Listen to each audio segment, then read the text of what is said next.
You're listening to an archived Cabral Concept podcast. After listening to this show, check out the most up-to-date podcasts available at stephencabral.com/podcasts or search directly on iTunes.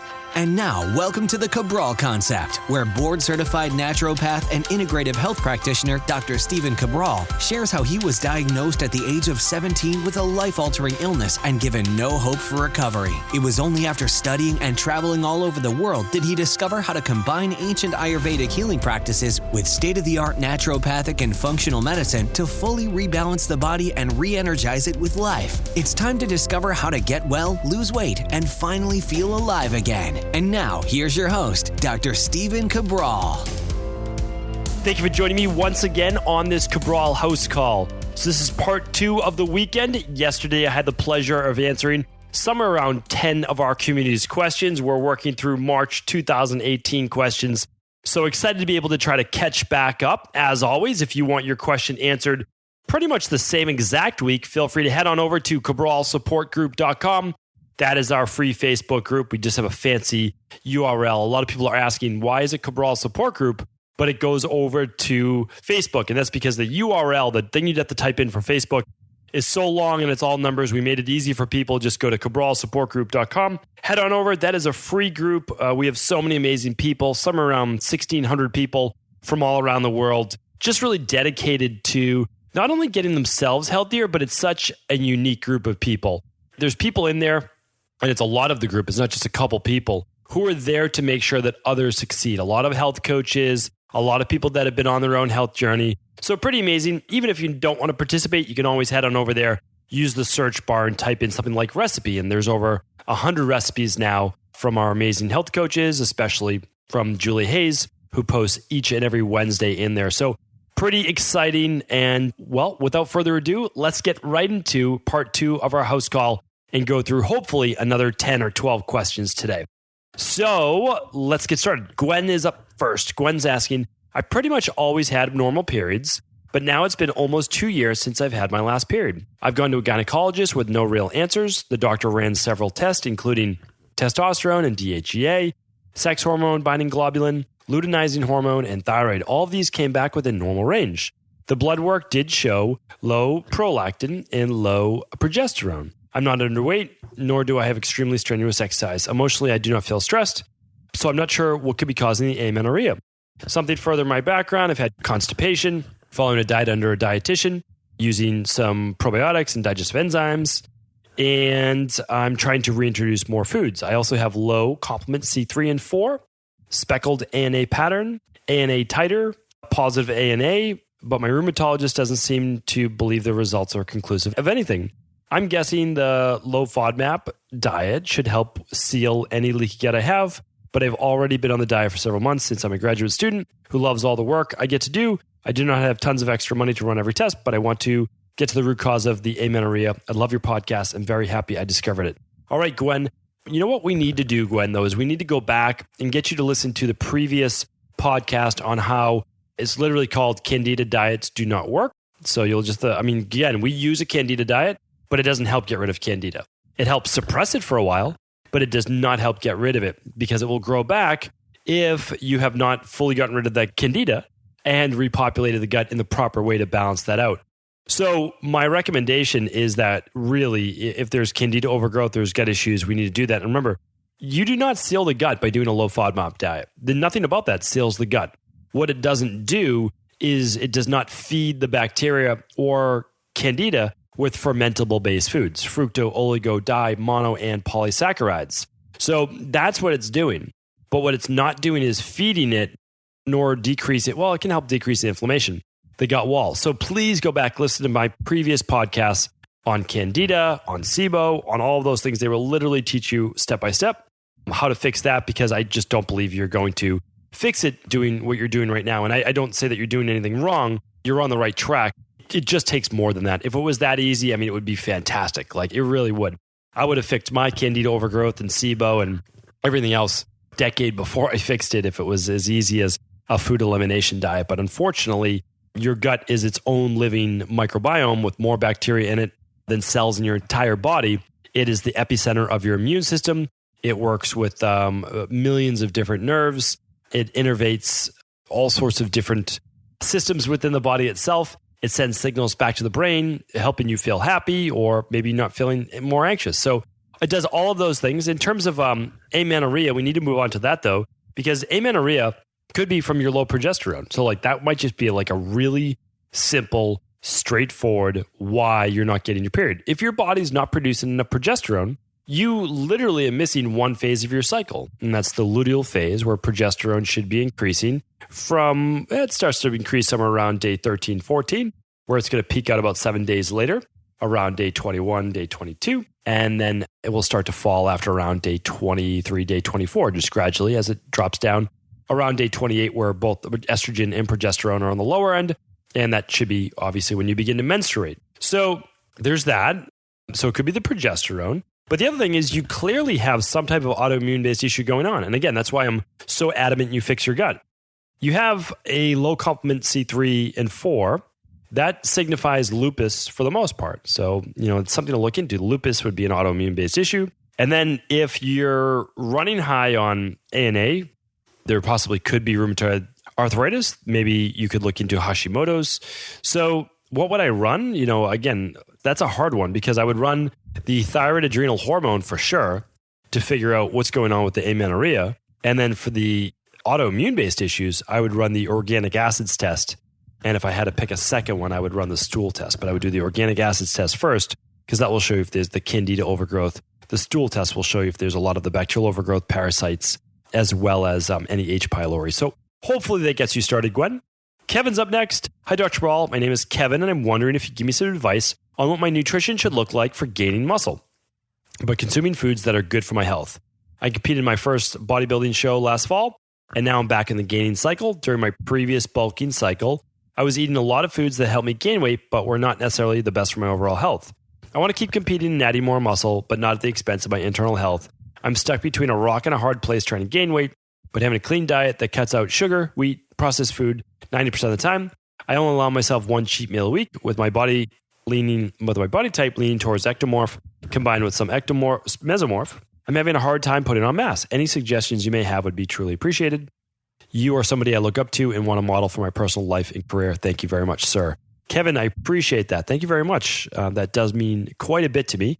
And I do my best. I really do my best to hopefully live as an example for even what I aspire to. I mean, that's the thing is like a lot of times there are things that I don't want to do, but I want to be that person who does those things. And so I continue to try to do them. And maybe this is more of a motivation and mindset Monday, but that's the thing. Like I was into bodybuilding myself and I got into bodybuilding not to really win anything.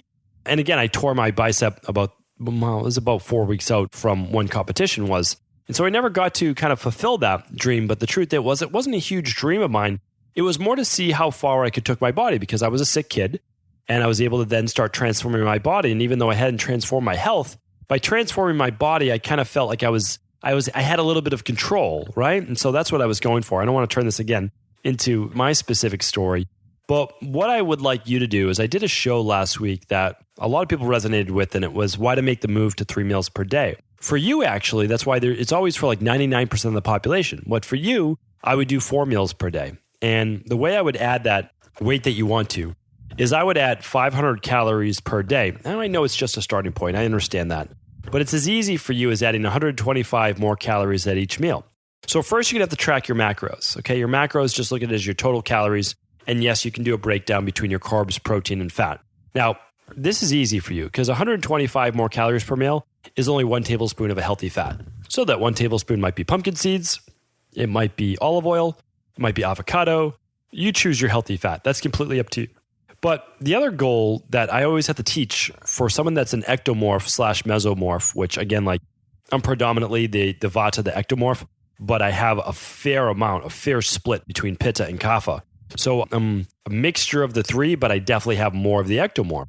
So if I'm not exercising and I'm not really like eating well, then I could actually lose weight. Now in the past, I've actually gained weight. I've gained more body fat than I want. And so I had to lose that. Why? Because I have a decent amount of that mesomorph and kapha, that endomorph as well. So I just have to be careful with that. But here's the deal with you. We need more starch in your diet, but it has to come from a healthy starch. So you get to choose. You could be completely paleo and grain-free if you want and do just a lot of sweet potatoes and yams and squash and pumpkin. That has to actually be a good amount of your diet, okay? So that should be at basically, let's say, 3 meals per day. Or maybe, if I was in your shoes, I would probably do 2 smoothies and 2 meals. And the meals I would most likely do would be like 800 calories.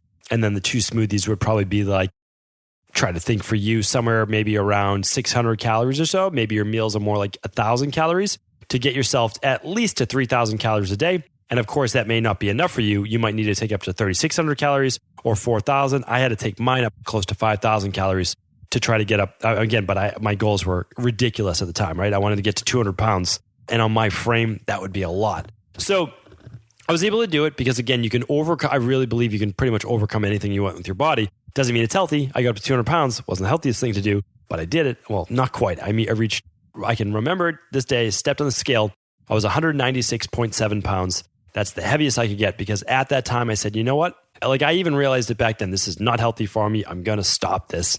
And so right away, within 3 weeks, I was already down to 182 pounds and I felt so much better. So I would increase your starches very, very easily. And I would do this methodically so you don't put on a lot of body fat because I work with a lot of bodybuilders and I work with a lot of fitness competitors. There's no need anymore to be 40 pounds over the weight that you compete at. There really isn't.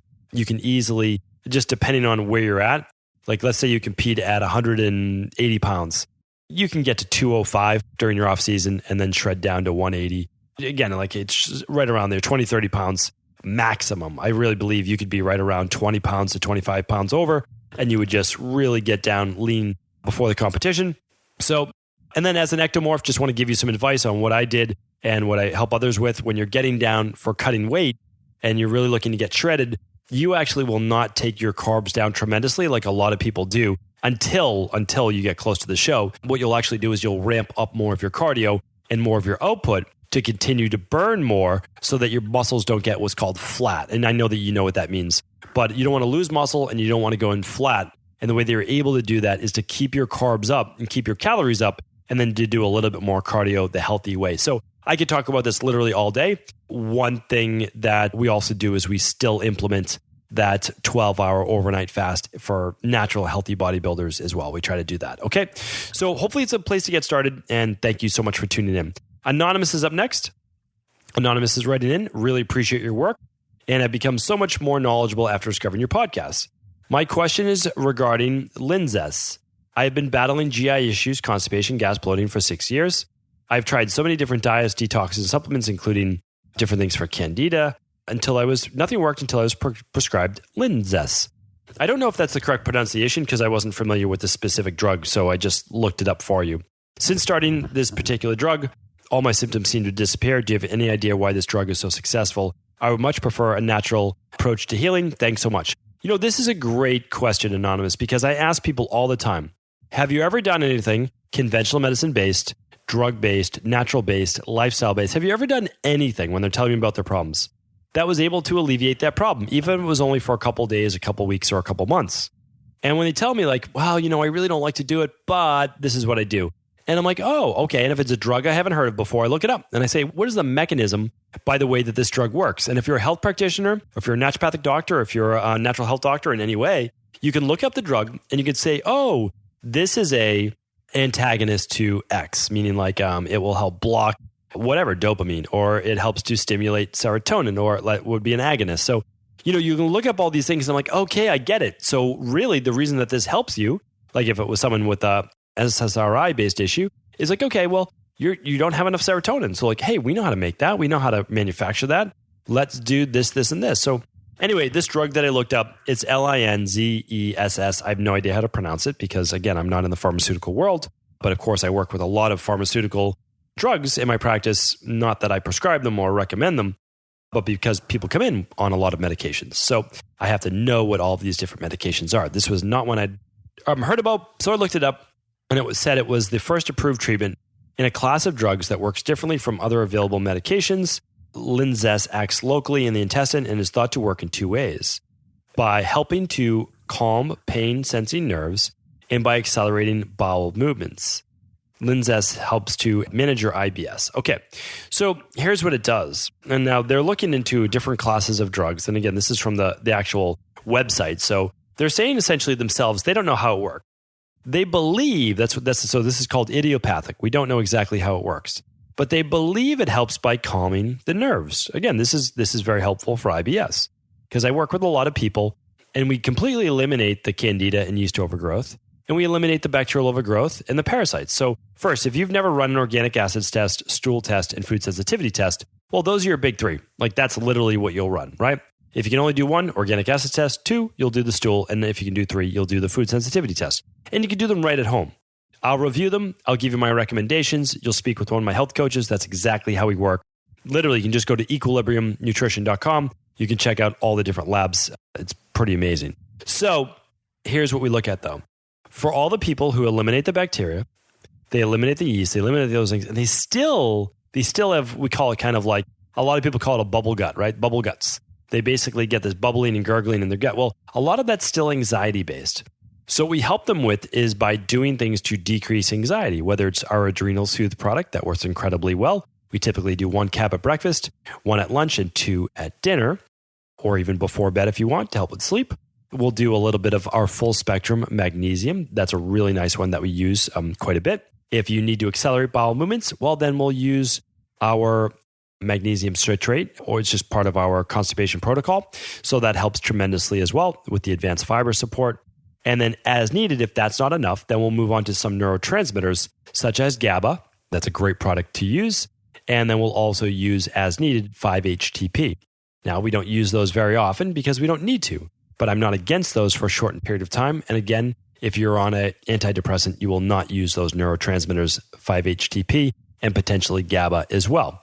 So hopefully that was helpful, and at least it's a place for you to get started. All right. Alex is up next. Alex is asking, hi, Dr. Rawl. I have a question about overheating at night. For the past year or so, I've been waking up in the middle of the night, but not sweating. I do not typically sweat heavily when exercising either. I've updated my bedding per your recommendations of previous podcast. I've kept the temperature cool around 62 to 65 through the winter. When I get into bed, I'm usually chilly, but wake up a few hours later almost every night throwing off the sheets and extremely warm.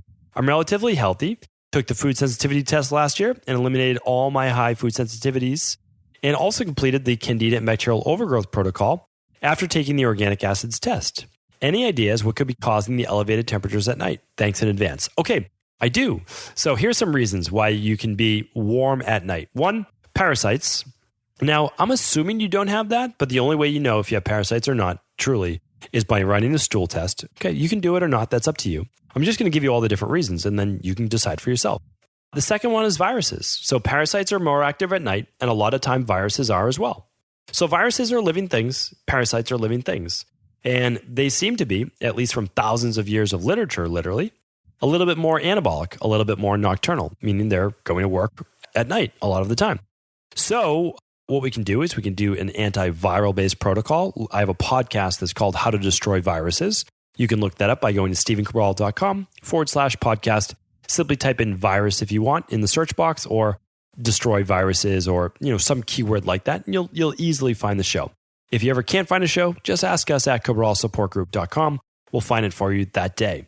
Okay, the parasite, you can just do the parasite protocol if you want, if you don't want to run the stool test. A lot of people choose just to do the parasite intestinal cleanse, it's called the parasite protocol. And then you do the intestinal cleanse afterwards just to push all that stuff out, okay? Let's see, what else could it be? Well, around midnight, a lot of people don't know this, your TSH is actually peaking out. So if you have thyroid-based issues, this could be a thyroid-based issue. Now, it could be from a hyperthyroid-based issue, not hypo, but hyper, because TSH is actually going to work around midnight and it's ramping up until about 4 a.m. So hopefully that gets you started there. It could also be high cortisol, as well as a drop in melatonin, but usually the high cortisol would precipitate the drop in melatonin. So what could you do? Like, what if I was you? Well, you can kind of narrow these down one by one. Hormonal based, all right? We're assuming it's not an estrogen progesterone issue because Alex, I'm assuming male, but again, maybe it's short for Alexandria or another Alex-based name. So, the way to figure this out is you can do a thyroid, hormone, adrenal test, okay? Pretty straightforward. If you don't believe it's any of those, I understand. and you could run what's called a sleep and stress test. And that would actually show your cortisol levels and melatonin levels. So that's kind of nice. That's completely up to you. And I'll link all these up at the show notes today. So simply go to stephencabral.com/870. All the show notes will be there today at episode 870. I believe it's 870 today. Yes. Okay. Now for the parasite, you could run a stool test, or you can actually just do the parasite protocol. And for viruses, we have a tremendous virus-based protocol that's called How to Destroy Viruses. Okay.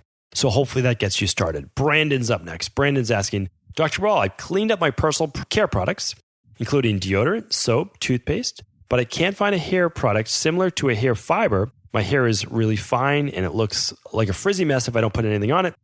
That is organic, free of unknown ingredients and fragrance. Any tips to put something on this? Also looking for a shampoo as well. Okay, so if you read The Rain Barrel Effect, I give you my recommendations for that right in there. So if you go to, I'll link it up at today's show notes. Just go to stephencabral.com/podcast or go to stephencabral.com/870. On that page, you'll find the recommendation, obviously, for the Rain Barrel Effect. Now, just a couple of products. You know, I have the same exact thing. So my hair is more, it's a strange mix between the Vata hair and the Kapha hair. So I'm fortunate. I'm very happy about that. The Vata hair gives you some more thickness, but it gives it a lot of wave.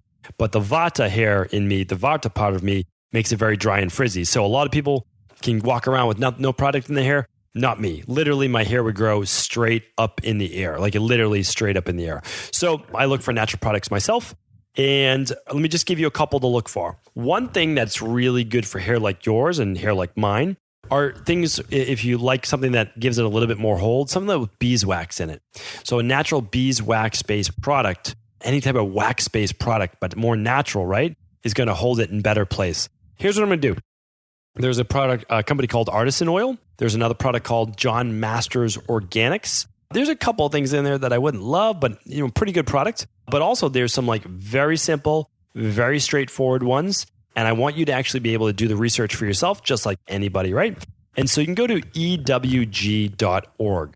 That's the Environmental Working Group. And it's a great website to actually type in any product you want, like literally any product you want for skin, hair, etc. And you can see their top picks. They are an unbiased nonprofit organization.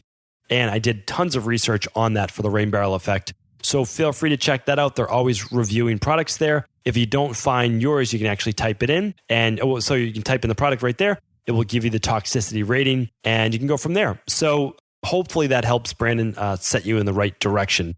Elizabeth is up next. Hello, Stephen and colleagues. I'm 64, been struggling with some bothersome skin issues for decades. I've always had acne, but not severe, but unattractive. In my 40s, I developed some mild dermatitis and now's rosacea. At times, like right now, I experience all three.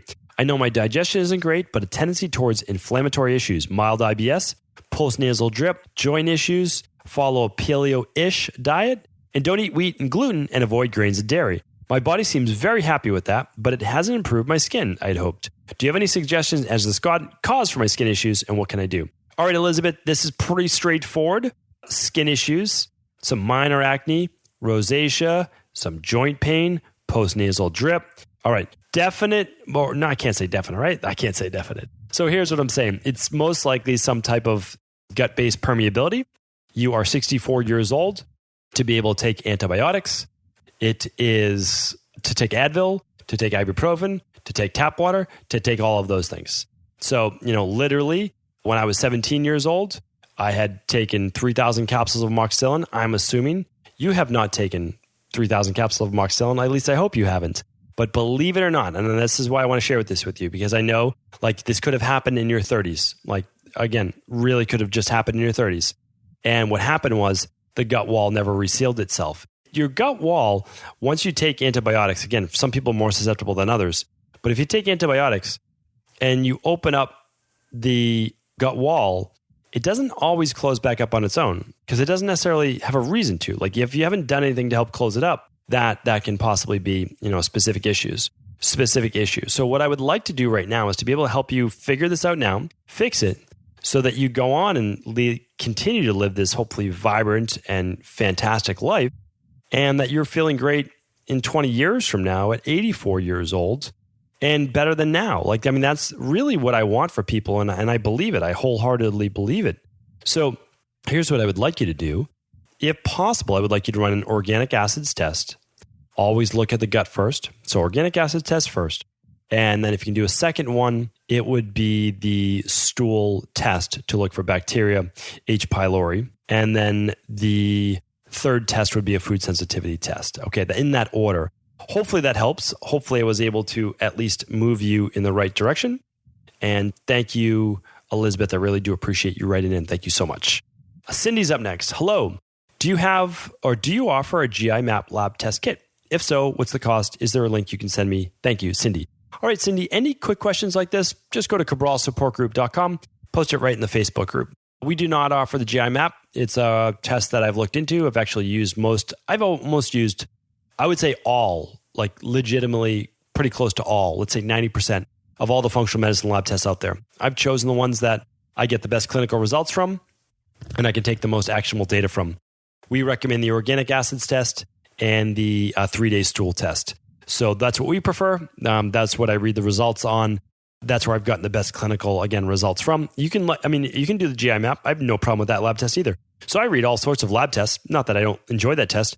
I just get to pick my favorite in category, and that's what I choose. I will link up the organic acids test and the stool test we use at stevencabral.com/870. But I just want to let you know, yes, we could get that test, but no, we do not offer it. We try to keep things as simple as possible. So those are the ones that we like the data on the most. All right, let's keep it at that for today. We've made it through part of March 29th, so we're almost there. We're almost there through March, but thank you all for your patience. Thank you so much for tuning in to another Cabral Concept. It means the world to me. I hope you've had a fantastic weekend, and I can't wait to chat with you tomorrow on our Mindset and Motivation Monday. I want to sincerely thank you for your support of this podcast. I couldn't do it without you, and I mean that. I truly do. I also want to make sure you knew that we now have multiple ways for you to find your answers to the most difficult health, wellness, weight loss, and anti-aging questions.